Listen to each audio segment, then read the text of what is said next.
Hello and welcome to another live stream edition of the John Conn Report. Do me a favor, subscribe to the show wherever you get your podcasts. If you're watching on YouTube later, hit that like button, hit that subscribe button. You know the drill. You can find us there on Empire Media, AMPIRE. Always much appreciated when you tune in. Don't forget, you can read my work on ESPN.com. And for you gold members, I said that I was going to do the private Zoom on Thursday night. Well, guess what, folks? It's now Friday night. And for a simple reason, because the Guardians are in the playoffs, that private Zoom's at 7:30, Bram. That could be the 8th or 9th inning. I'm not risking it. So it's going to be now Friday at 7:30 with the private Zoom for the gold. And as you just heard me or see, got Bram Weinstein, the voice of the Commanders, here with me as he is every Tuesday night. So, Bram, let's start with this. Did Sunday change anything for you about the outlook of this team? No, not really. I mean, I think they banked 4 wins in 5 games. They played a really good team, a team that I think has honestly like the best specific thing that any team does in the NFL, and that's their run game. Yep. I think it's a superpower this year, and I think it's the unstoppable force. It's why I think they're going to be, in the end, extremely formidable. And so, no, not really. I mean, I don't love the defensive performance against the best offense in the NFL. I don't love the defensive performance, and I think things need to get better. And I don't love all the injuries, that's for sure, that came out of it, especially across the defensive line. And right. I don't think you just replace John Allen. I think that's a big loss for them this year. But, outside of that, I did like that they stayed in it. I like the word that Quinn was using after the game in the interview that we did for our postgame show, and he did in the press conference, where he called it lopsided, because I thought that was true. Like, I thought that was very grounded and real, because I think you look up at the scoreboard and you see 30-23 and you see the offense making these plays to keep them in the game. But the reality is, like, this team could not stop them. And for them to really get where they want to get to, there's going to have to be a market improvement on that side of the ball. All the positive stuff about Jaden and the offense we can get into, but the defense, I was hoping would be a little bit better than this. Granted, that's a very good opponent, but it really wasn't, and so they got to get better, obviously.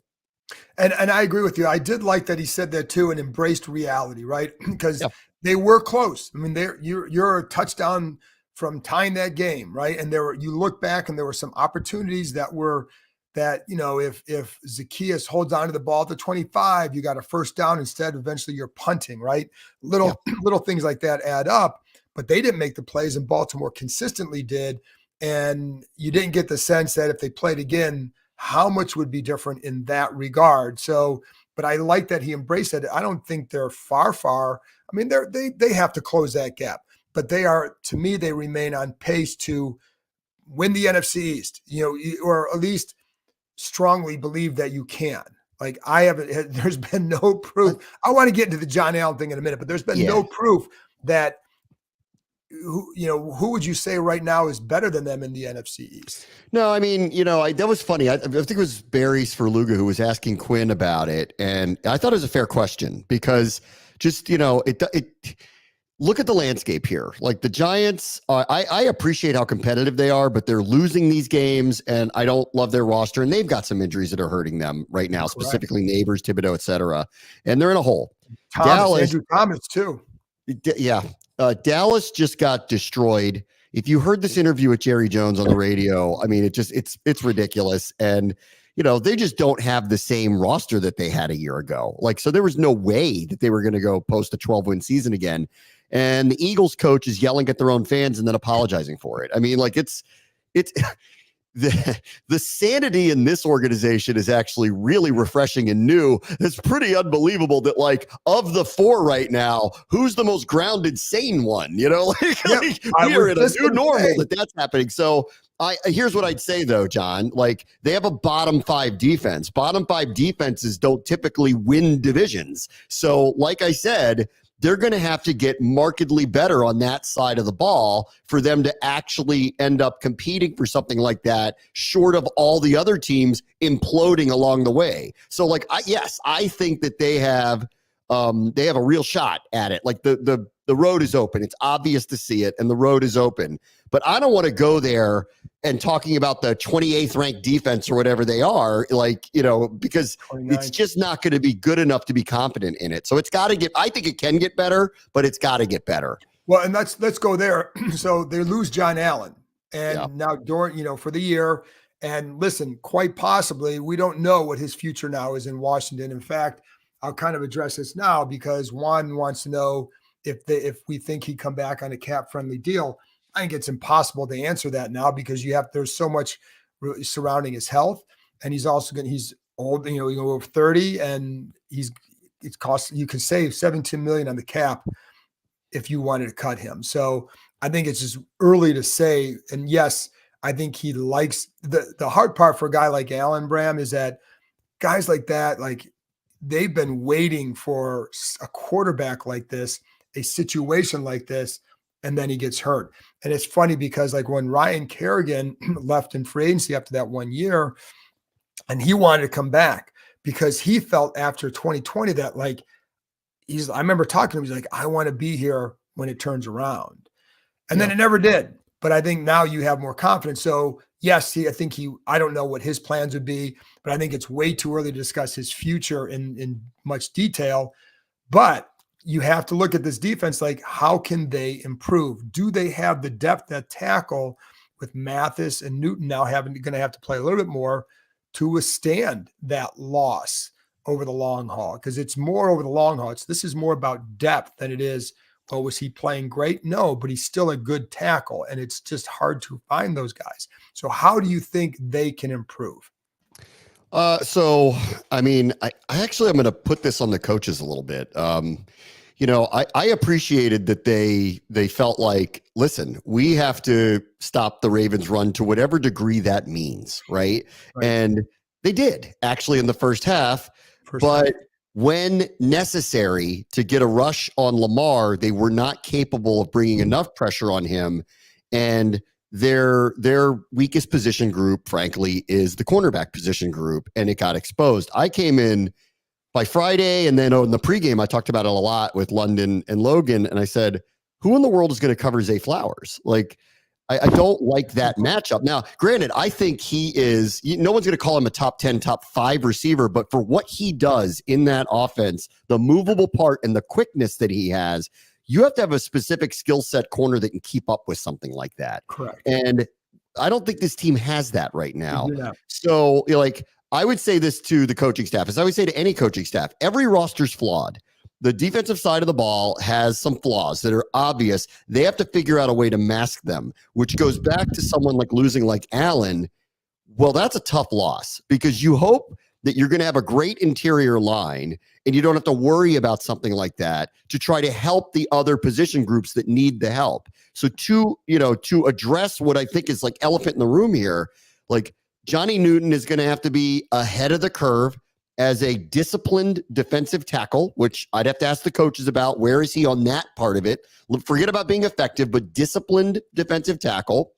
Deron Payne's going to have to step up and make a lot of plays. I actually thought it was very telling last week when they named him a captain. To me, it felt like a nudge to him that we need you this week very badly to be the Deron Payne that we know you can be, because we need you to be able to make some of those tackle for losses, blow up a couple of these runs, get a couple of stops for no gain on Derrick Henry. It's very hard to do, so we can get him behind the sticks and have a shot to slow this offense down. That didn't materialize. So he's going to have to be better. I think Mathis has been way better this year.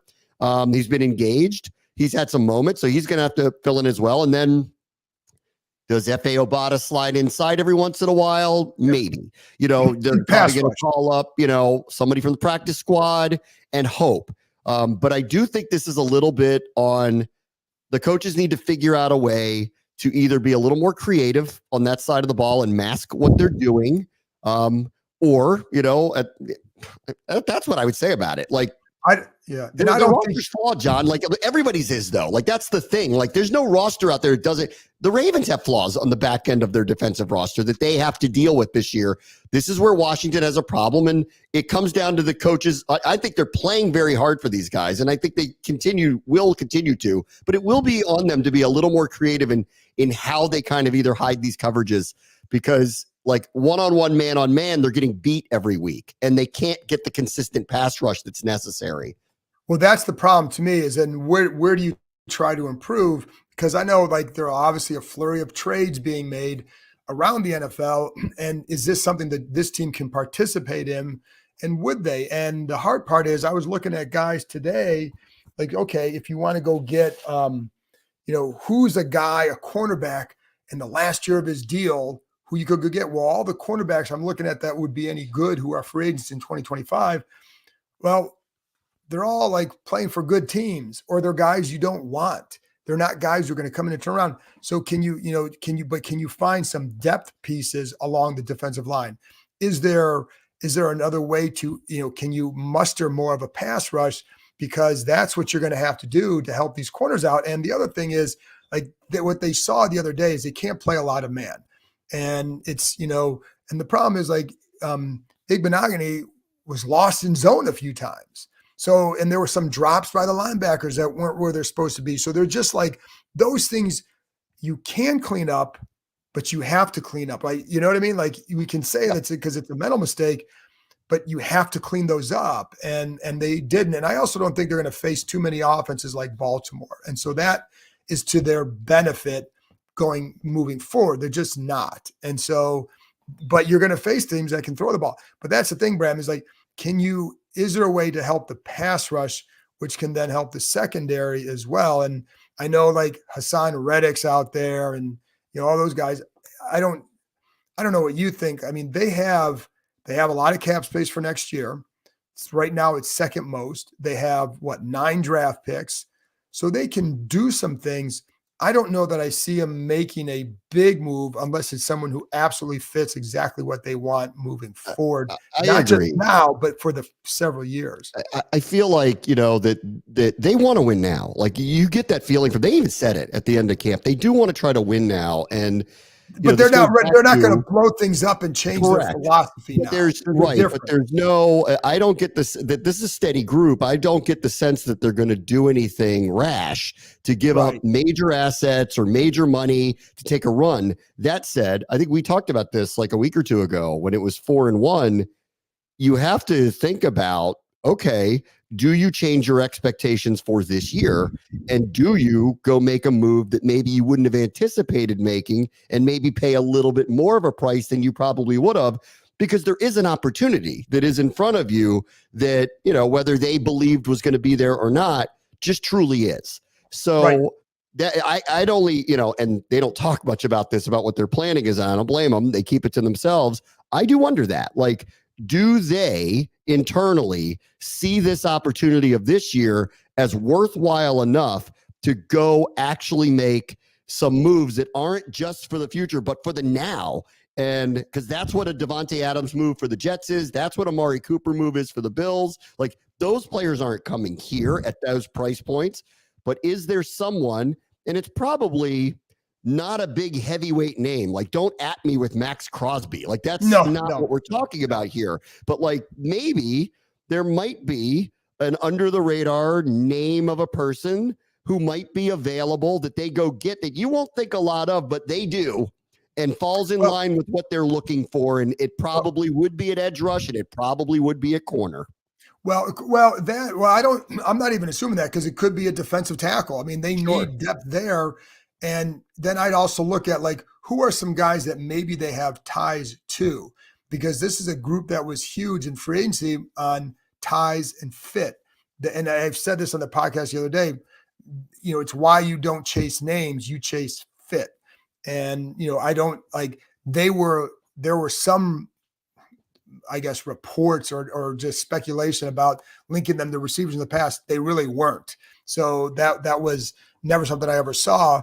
But you do have to figure, Bram, if they can go get another piece for the defensive line where it's like, okay, this guy can help now and he could be here for a couple of years. they do have 3 7th-round picks. Could they do something like that? I would look, and I don't like, this is just my guess, Bram. I'm not even doing this because, as you said, they're very quiet on their plans. So it's hard to say, but I just know that they're in a really good spot to build really strong for a long time if they hit the next couple this offseason right. Yeah. And you don't want to take away from a lot of that, but you can take some of that because you do have a chance to build something, right? As I said, you got to get a piece that can help now, but I also think it's got to be something that makes sense. And then it's the cost, because if it's a depth piece, it's not going to be that costly. Yeah, I agree. I mean, because you lost your voice because Lane Thomas, former Nat, hit a grand slam. That's why you lost your voice. Well, it's also I did, but I'm also battling a cold and a little bit of exhaustion too. But I got a cold and all that, but Lane Thomas started it. Yes. Well, I bring up Lane Thomas in baseball because I think there's an apt comparison here a little bit to what the Orioles have up in Baltimore. It's a little different but to the same degree of Jaden Daniels, they're very hopeful he's going to be very good.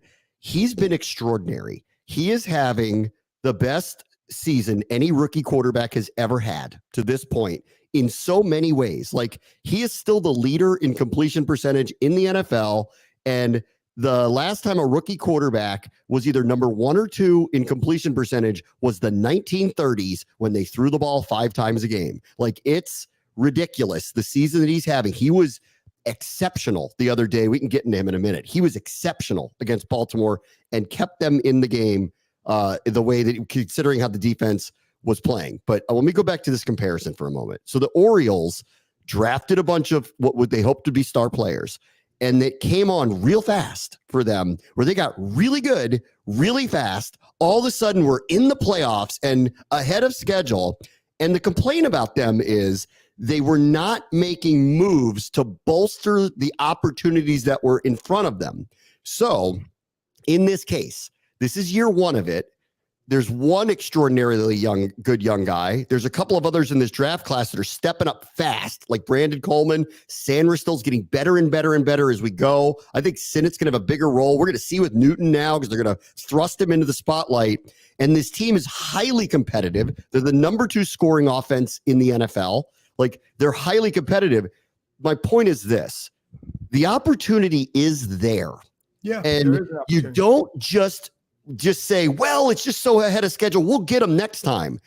No, you can actually win right now. So this is what the complaint is of what's going on in Baltimore, is people are saying to them, you could win now. Stop holding on to all your precious assets. Make the team that's in front of you better right now and see where you go. And for Washington, this feels very ahead of schedule, but it's happening. So I would make the case that, like, you could give up a couple of these assets to make this team better. What would you give up? What would you be comfortable giving up? That's the thing, is like, they have 9 picks. You can give up some picks. I mean, you look at like Buffalo, they gave up a pick for Amari Cooper. They also got one back. I think it was like a 6th-rounder, but you did get a pick back. So what would you be comfortable? And here's the problem. The other thing is, who is the target? And so like, that's because if you're going to give up a higher pick, it better be somebody who's going to be here. If it's a 4th-round pick, like the Niners gave up for Chase Young last year, a 3rd-rounder, like, you can get it back maybe as a comp pick down the road. Yeah, that's different. So what would you be comfortable giving up? I mean, I don't know the answer to that. I mean, I'm not giving up my 1st-round pick for anybody. No, there's nobody like that, short of some crazy name that we're not thinking of, that like is totally out of the blue, like really, really great defensive tackle who's just available for whatever reason. Like, I'm not going there. But like Austin brought up, it was one of the people in the chat who brought up, Cleveland is already a seller. They just got rid of Amari Cooper. They're already signaling they know their season's tanking bad. Like, they got really good corners there. They've already paid Denzel Ward. Like, are they going to pay Greg Newsome too? And if they're not, I don't know. Like, are they interested? Like, do they want an asset? Like, I don't know. Like, I don't know how they feel about stuff like that. I see a lot of people putting up because they're playing Carolina this week. JC Horn. JC Horn's had a lot of injuries, so I want to know. That's a bad investment. I'd want to know a lot more about him. Like people just hear the last name and see first round pick. Yeah. So to me, like I'm looking for opportunities here, and I'll just go back to my expectations for what they can be this year are different. I didn't expect it to be this way, but it is. And you know what? Like, why not give them a chance to do something special and make the team better? So I don't know like what exactly that looks like or what you're willing to give up. And I really don't think this group is going to do anything nuts because I don't think they haven't done anything nuts yet once about literally anything. So I think they'll be disciplined. But if the right thing comes up, I'm not going to just pass it over because this team has special qualities to it. They do. Give them a chance. It's football, man. Why can't a rookie quarterback win the Super Bowl? Like what's wrong with it? Go ahead, give them a chance to do it. Bram's already dreaming of parades down Constitution Avenue. 2 weeks in New Orleans, John, not 1, 2 weeks in New Orleans. Listen, I got my spot down near across the street from one of Emerald's restaurants. So listen, it's funny. Like one quick thing, I just want to say this to you and see if you agree with me on this. So I left Baltimore going, they got run over, and the word lopsided felt like really prevalent to me, right? But then I rewatched it, and I'm sorry, but this quarterback is special. Like we have a very special player. So you know what? Give him for as long as he's going to be here, 5, 10, 20 years. I don't care. Every time this kid gives them an opportunity, like he's proving that he's giving them an opportunity, give him a chance. That's the way. That's at the point now how I feel about it. And I don't care if it's against convention because literally everything they're doing has defied logic and is unprecedented. So go ahead, give him a chance. Well, and I like I said, then it depends on who and how much. Because I don't have you have to try and make your team better, and they have assets that can do that. That's great. And it's just a matter of because people bring up crazy names, don't just pick the obvious names. It's probably, I would be surprised at something like that. But I do think that there are areas you can look to improve just with depth or a couple, moves. And then it's like, what teams are in the next few weeks, what teams turn into sellers? And then we'll really know. Because like you said, the Browns, would the Browns hold on to Myles Garrett? I don't know. And I'm not saying that I have no clue, but like you brought up the corners, like that's, why not ask, right? You have to ask and find out, and what's the cost? And so that's doing due diligence. And if it can improve your team, I think one thing I'll say is I think they'll be very mindful of the future as well in all this because I'm sure they will. Yeah, they have to be. I'm sure they will. Like everything they've done has been measured and thoughtful about this team and the future, all of it. It's just come together faster than anybody would have possibly imagined. But the only chance they really have is they've got to get better on defense. And I think we can all agree, now that Allen is out too, that will take some personnel moves. That I'd like to see, the coaches, if they could find a way to scheme this up to help them out and mask their deficiencies. But I think we can all agree that they do need some help. And everyone keeps pointing to the offseason. Well, that's in most likely where it's going to happen. But what if the right thing pops up? All I'm saying is my expectations have been altered by their play, by their buy-in, by their chemistry, by this quarterback. And because it's there and in front of them, I no longer care about what conventional wisdom is. If you have an opportunity to make the team better and you give up one of these precious draft picks, just do it. Just do it, because we might have, with the right additions here, a special run. Look at the schedule. Like, they don't travel any farther than New Jersey for the next 8 weeks. They got 5 home games, a bye week, 2 road games. It sets up for them to go on a run here. Give them a chance. That's the way I feel about it. Yeah, I think you brought up too. It's because of also because of what the quarterback can do, and you have to figure that. I mean, he's still learning and he's still seeing things. And you watch like the Ravens. I felt like at times did a pretty good job of changing and disguising coverages more than some other teams. So you start to see, and guess what? He still did a good job in that game. Like there was a slow start, and then they started to come on throwing the ball. And so there's a lot that he can do that I think bodes well that you can do it now. And can things get better now just with your own talent base? So yeah, I think he changes the equation of everything for them. And it's funny because I was watching it, Bram, yesterday. Is like you said, defensively it was as bad as I thought. Offensively, it's like he's really becoming a really good quarterback. I mean, just the accuracy, the pinpoint, the throw to Ertz on that 3rd and 10 inside the red zone was phenomenal. The throw to Terry for the touchdown was phenomenal. Like there's just a lot of plays where, and then even the first touchdown to Terry was just a good, good poise in the pocket, good read. You look off your first, the first guy is Zacchaeus with a little pivot route, not open. You look back to your next read, it's low, and you just read it out right, and it's a touchdown. It's just good quarterback play. And that's what he offers. He's 6 games in. He's moving people with his eyes. He feathers that one to McLaurin in the back of the end zone over a defender. Like this, the second one's a 4th and goal at the 6, and he throws a perfect pass that nobody can catch but his receiver. Like you mentioned the Ertz play. If Zacchaeus doesn't have a drop, I don't know that they punt on this play. There were a couple of other moments that hurt them that were penalties that, just the one where Bateman fell was ridiculous, like that they called that. But, whatever, Yeah. you get the breaks here or there. Like he's playing at a level, it's really astonishing, the level that he's playing at. And that's why I'm just kind of like, just go for it. Like, what? I mean, like he's playing so well. He's playing at a level that few quarterbacks are playing at in the league right now. Just like give him every tool you can, then give him a chance to win. Like I didn't expect it to be this good, but it is. So give him a chance. Well, I also like the way like you look at the guys they pick up where it's not always the big name.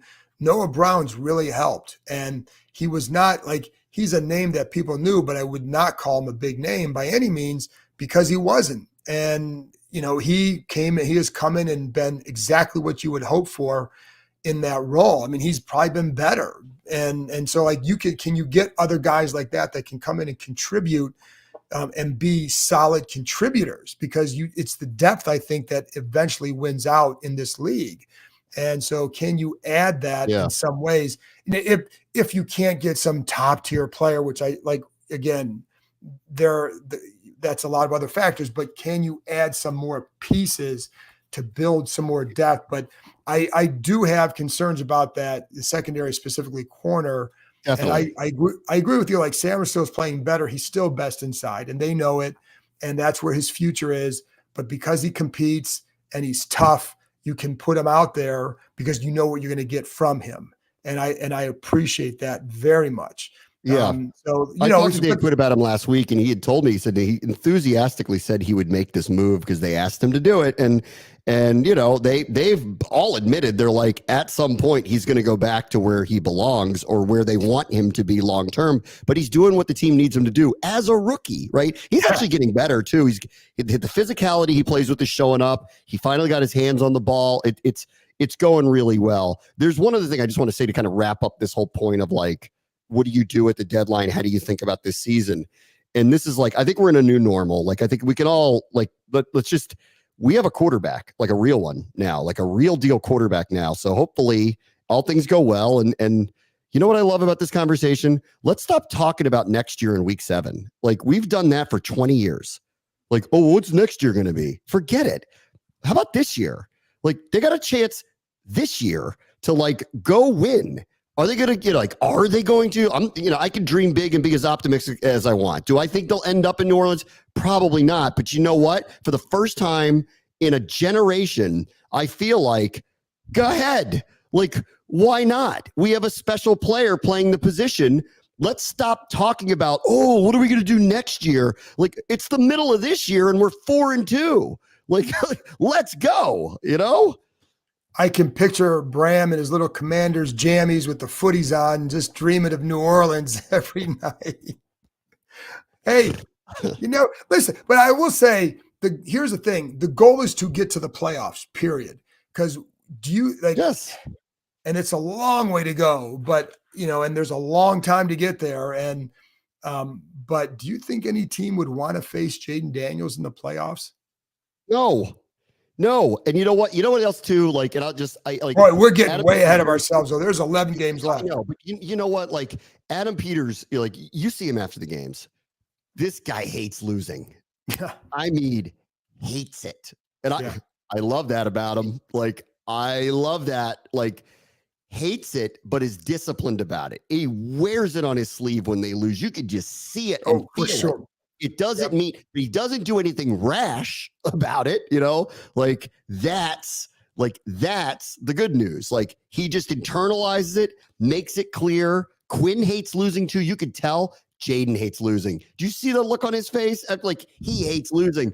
I love this. Like this team knows it can be better than this.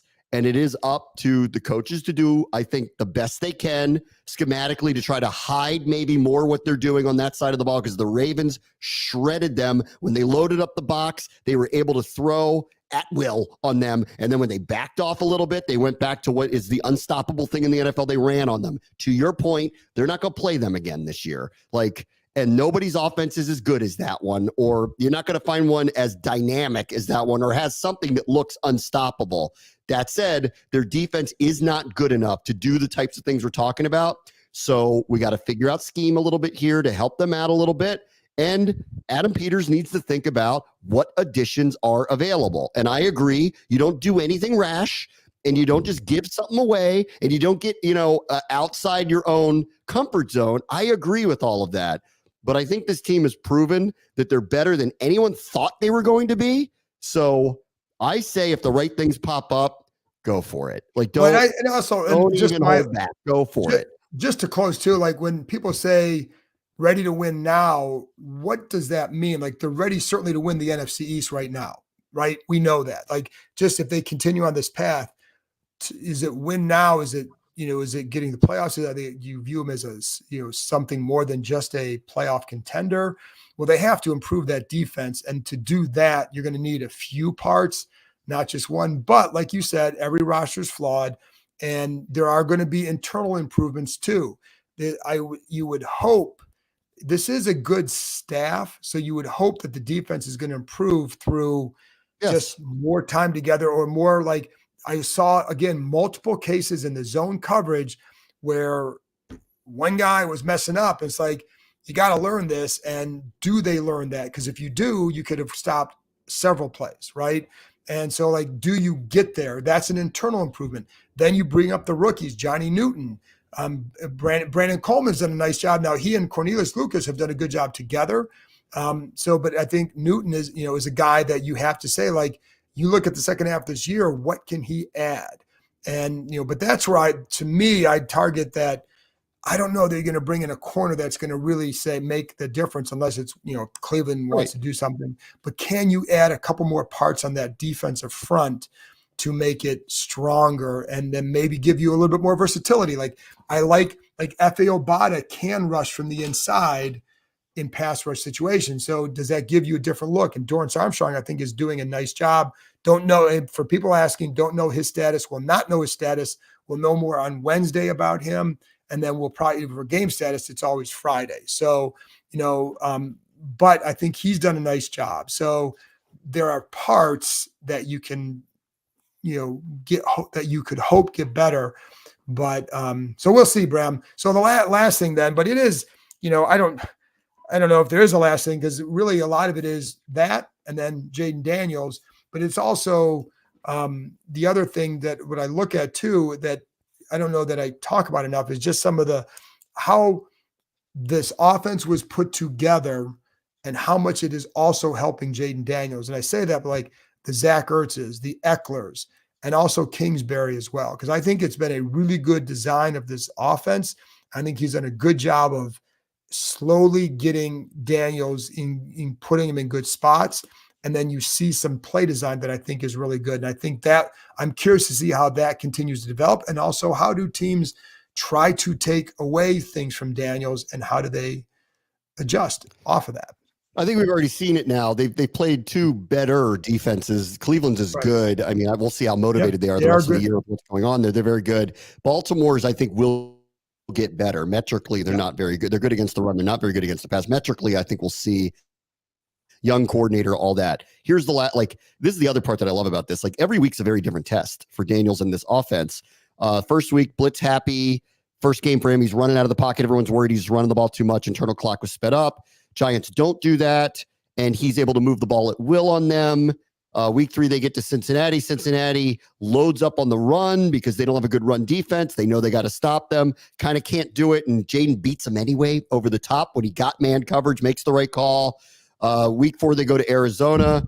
Arizona tries to change it up on him. They blitz a lot, but not this time. They faux blitzed them and brought 3. He skewered them, right? Yep. Skewered them. Go back to Cleveland. Cleveland was the first group that figured out how to slow them down in the first quarter, got ahead of some of those creative plays and read the designs. Baltimore was able to do it too. What happened in both games, he and Kingsbury were able to adjust. And in this last one, we knew this. B-Rob was out, right? And Baltimore's got a legitimately really good rush defense. And we knew this. They telegraphed it. They were going to have to, for the first time, throw 30 to 40 times, not be close to a 50-50 run team. And he killed it again over and over and over. Like, I'm sorry, I haven't seen someone fool this kid yet. And because of that is why I am so bullish about it. He was astonishing, Ravens. Honestly, he was amazing against them. And he's the reason why that score wasn't 40-14, honestly. Oh, for sure. The other thing I like, Bram, there's 2 more things for me, and one on this and one on something else. But the other thing I liked about the last couple of weeks, the offense hasn't started off on this rocket ship, right? They've kind of started slow, but they get their momentum going, and then it's like, okay, now you're making plays, right? And so I think in the first quarter, the drop certainly hurt them the other day, but it wasn't the fast start, and they still were very productive. Excuse me. The last thing I'll say too, Kira, my last point, and we'll get yours and then we'll wrap this up. This is a good week to test the maturity of this team. I think It's a very mature team. But I think coming off a game like this is why I love what Quinn said about it being lopsided, because I think it's a message to the players: don't get caught up in the score. Look at the details of the game. 100%. Focus on that and build off that, not the score. Don't be fooled by that. Now, listen, I think they still could have had a chance to tie that game, right? It happens this league. But if you want to get better, you got to focus on the details and not just that. Focus on that, not just the result, whatever. But so I like that they did that. I think this is a mature team. I think we'll see that this week. We'll close it out with what you think. Yeah, of all the games this year that really most impressed me about where they are and where they can go was Arizona, honestly, because off of the Monday night game, that schedule read Monday night on the road. They don't even come home. They fly to the West Coast. You're losing one, if not both. Like, that's just welcome to the normal rhythms of the NFL.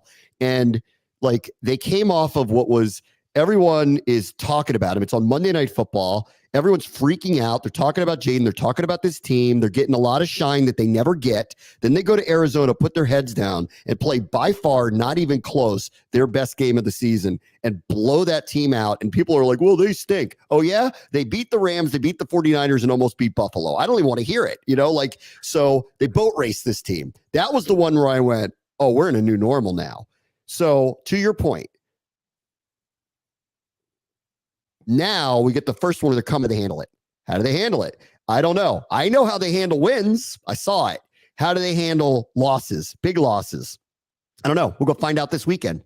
And I don't take anybody for granted in the NFL. I don't care what the Panthers record is. They're way better on offense now. And oh, by the way, Washington's rush defense, which everybody's worried about. Do you know Chuba Hubbard averages 5.6 a carry, and it's had almost a 100-yard game 4 weeks in a row? So you might think they stink. Their offensive line's good. They can run the ball. And Washington, without John Allen this week, we're going to find out how stout they are up front, because that's what they're going to do this week. And they're going to run the ball and try to shorten the game. And we'll see if they can handle it. For sure. And it's, they're going to be a more competitive team with Andy Dalton than they were with Bryce Young. That's all there is to it. And I think I agree with you. I think we're going to learn a lot about them. And, I think that's why I say I think we're going to really learn a lot about where the maturity level of this team is. The other thing is, too, there's no, like, people get caught up in, like, oh, well, this team stinks. This is the NFL. Like, every week, bad No teams such win thing. games. This is not, you're not looking to make a 12-team playoff in college where it's like you got to get these style points. Win the game, get to the next week. If you win 10 of those games, you'll be in good shape. That's what your goal is. So Yeah. it kind of drives me nuts when people get caught up like, well, the Bengals and the Cardinals stink. Come on, man. It's 2 road No, wins. they Like, don't. it's hard to do in this league. So No, they don't. no, they don't. And it's No, also they it's don't. difficult. It's difficult to do what they did and to score as much as they did. So, don't get caught up on this team stinks. They only won by this. Now, you can look at the Eagles and they're in a different spot, but for right now, just build, and win. So anyway, Bram, that's it from me. We gotta get out of here. And Bram, thank you as always for joining me. And then thanks everybody for tuning in, for your questions, for your comments. Always appreciate it. I will be back, I believe, on Thursday morning. I hope I have a special guest for you guys then. It'll be Thursday or Friday. Anyways, that's it. I'll talk to you next time.